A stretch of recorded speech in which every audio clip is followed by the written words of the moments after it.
Welcome to the Slop Farm. Enjoy the video. In this video, I will explain how to play Wildest Dreams on piano easily. We will break down this popular song into manageable steps, focusing on a simplified approach that is perfect for beginners. You'll learn the core elements to get you playing quickly and confidently, building a strong foundation for future songs. Let's start with the essential chords. For a simplified version, you'll primarily use 4 chords: A-flat, E-flat, B-flat minor, and D-flat major.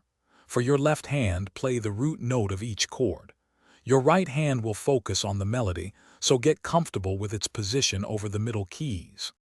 Now, for the right hand, we will simplify the melody significantly. Instead of playing full chords or octaves, concentrate on playing single melody notes.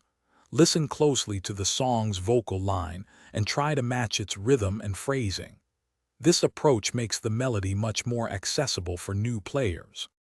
Effective practice is key to mastering this song. Begin by practicing each hand separately at a very slow tempo. Once each hand feels comfortable, gradually combine them. Using a metronome will help you keep a consistent rhythm and build speed over time. Remember, patience and consistent practice lead to great results. Thanks for watching. Consider subscribing if we helped you today.